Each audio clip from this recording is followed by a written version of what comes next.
If you would turn to chapter 12 of Romans first. We're going to deal with the gift of serving today. I like servers. Servers help to make a pastor look good. You know it? They help to make ministers look good because of the servers working behind the scenes and so many things that they do in a church that make such a big difference. But as we look at our list in chapter 12, verse 4, for as we have many members in one body, and all members have not the same office, so we being many are one body in Christ, and every one members of one another, having then gifts differing according to the grace that is given to us, whether prophecy, let us prophesy according to the proportion of faith, or ministry, or serving is the key there. Let us wait on our serving. And then a special admonition to servers is given down in verse 10. Be kindly affectioned one to another, with brotherly love and honor, preferring one another. Now, if you would turn to let's go to the second chapter of Philippians. I believe that there is a passage here that gives a wonderful biblical illustration of what a person is like who has the motivational spiritual gift of serving. And Timothy is going to be our main example of one with the gift of serving. But let me begin reading with verse 19 of the second chapter of Philippians.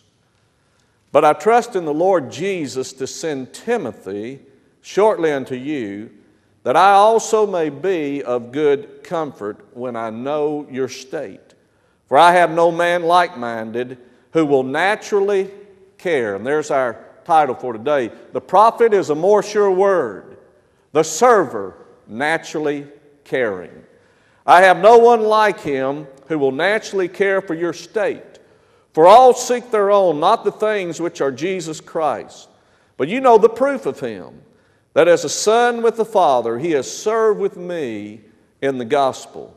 Him, therefore, I hope to send presently, so soon as I shall see how it will go with me. Now, let's give once again the definition for a prophet. The prophet is motivated to expound the Scriptures and to expose sin by boldly speaking the truth. The server, this is the definition for one with the spiritual gift of serving. The server is alert to meeting practical needs in the lives of others and to freeing others to achieve what the server feels to be more important task. The part of the body that illustrates the prophet, the eye.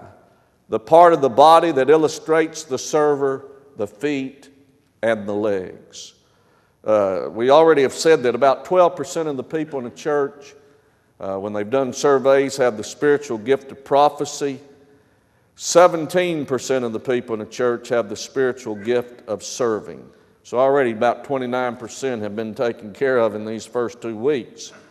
But as you think about the gift of serving, I believe there are a lot of people who that may not be their main motivational gift, but it is a secondary gift. And even those who have the secondary gift of serving, the qualities or characteristics of a server are very evident to see in your life. But as we think about a composite of the gift of service, the word minister or serve literally means through dust. That they would stir up dust going to meet the needs of other people or going to do the Lord's work. Someone, Bill Gothard, said that serving is demonstrating love by meeting practical needs. I've heard another picture of serving is doing exactly what needs to be done when you're asked to do it. But I also have seen this picture of serving is doing exactly what needs to be done before you're even asked to do it. But as we think about servers, I believe there are 3 different degrees of serving. Now, some spiritual gifts inventories will say there are 9 spiritual gifts, and they'll use one as a hostess or hospitality as a spiritual gift. I believe that's a form of serving. I wouldn't put it out there as a separate gift. There are 3 different ways that the Bible shows us someone might have this gift. First of all is someone who is a spokesman. Think of the word herald, Herald.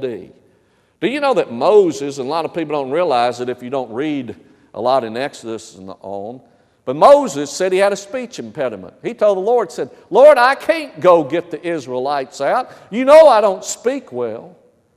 So see, some of you may say, well, I can't ever do anything in the church. I couldn't ever be a preacher. I don't speak well. I couldn't be a teacher or leader. Well, God may just give you a herald. And you know who Moses' herald was, his spokesman? His brother Aaron.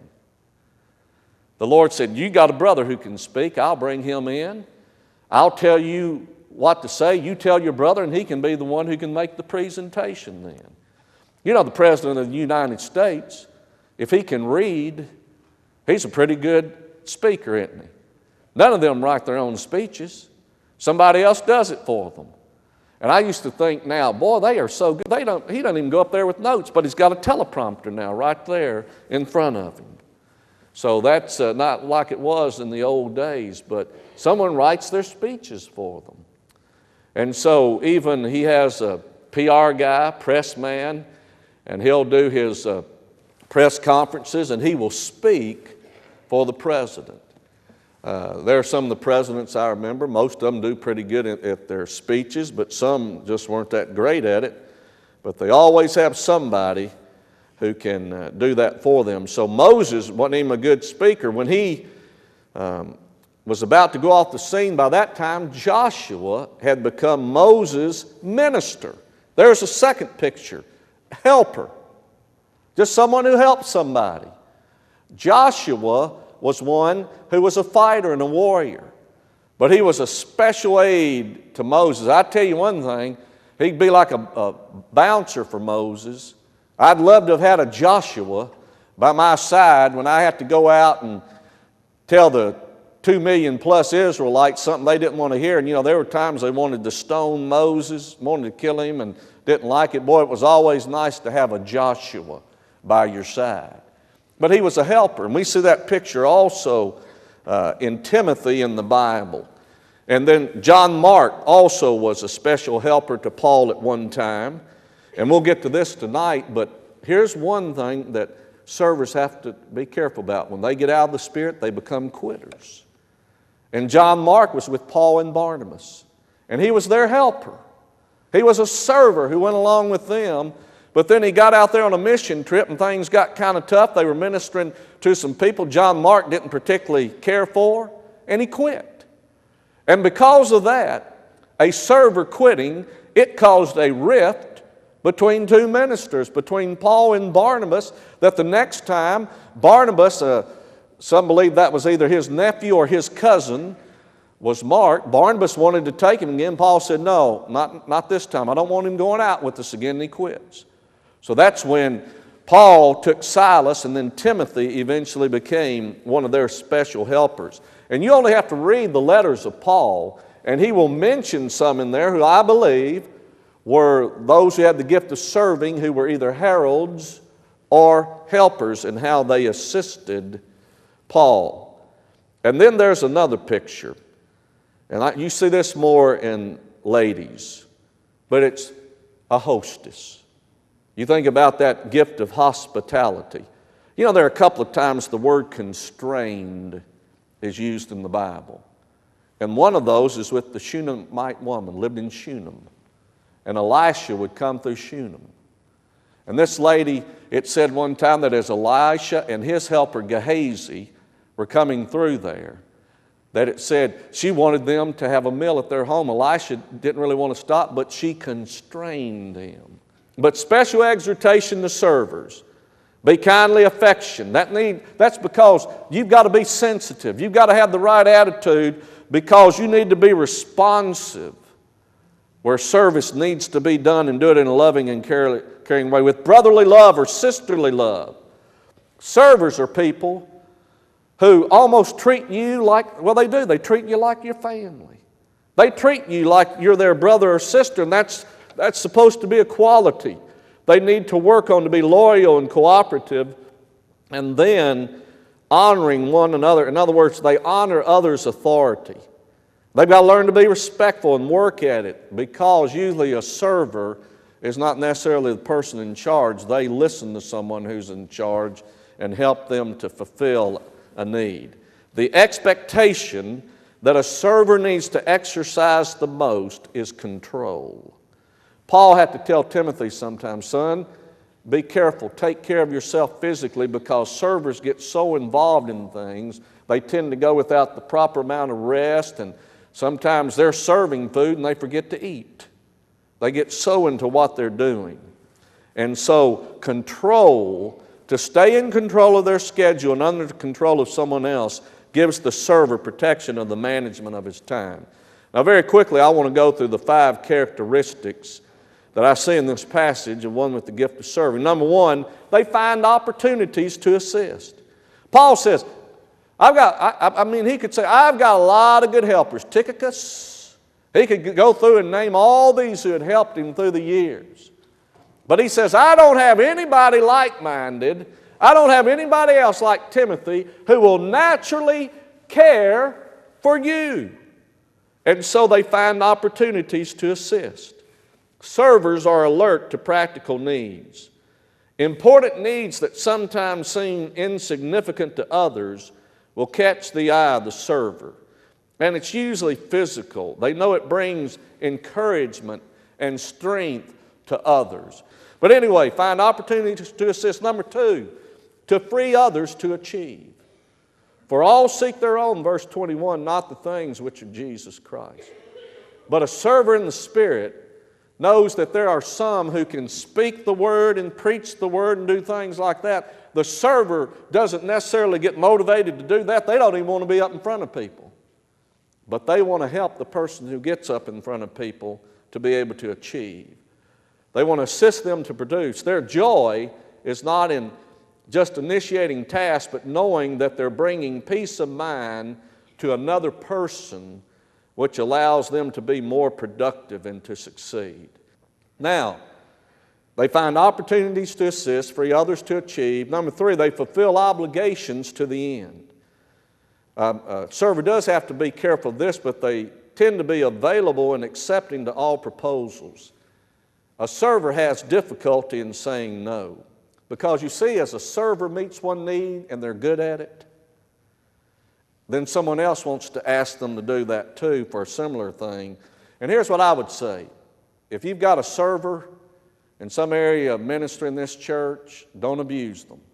If they've got a heart for the mommy-to-mommy ministry, let them do that to the glory of God. Don't expect them to do everything else in the church. They have a heart for being on the hostess committee of the church and helping out with fellowships. Don't expect them to come and do everything else, a class Sunday school party. You ought to have a server within your class or department to do that. We have to be careful that we don't overwork and abuse those who have this special gift, but they will fulfill obligations to the end. They get absorbed in a product.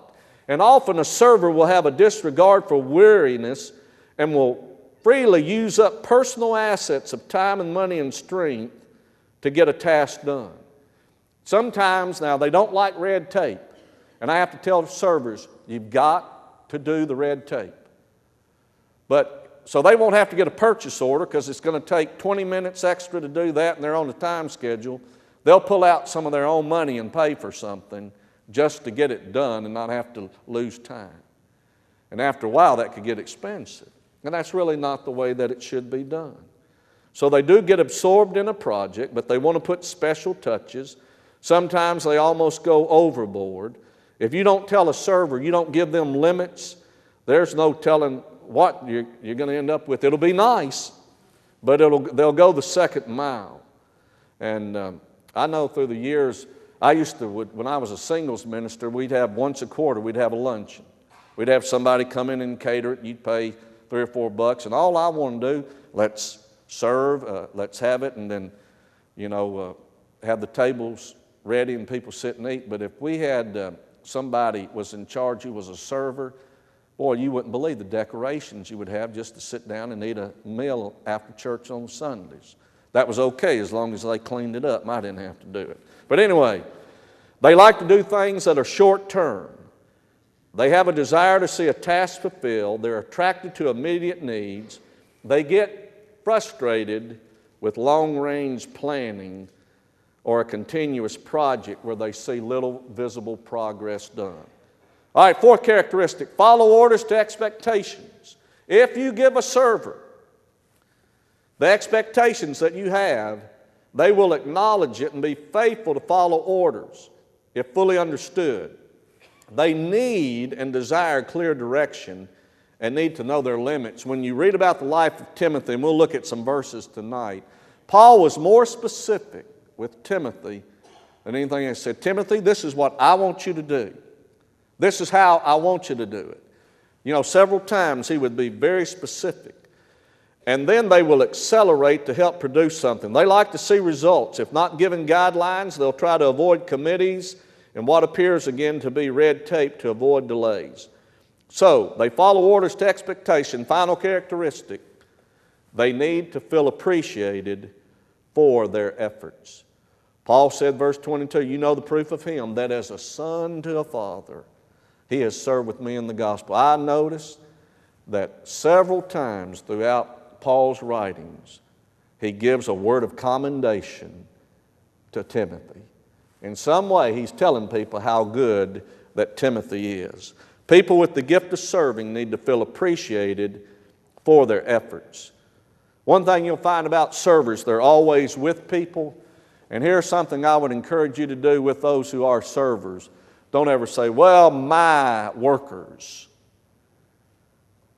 They like to work with people, not for people. And particularly when you're doing something in the church and people aren't getting paid to do it and they're giving a lot of time and effort to it, I always tend to use that word, we have done this. My fellow helpers, don't say my workers, you know. Some of them may overlook that, but sometimes they won't. That's very important, as they want to feel appreciated for their efforts, and they're around people, and they like to get affirmation from their peers. It confirms that their work is necessary. Paul praised Timothy again more than any of his assistants. Characteristics of the gift of serving.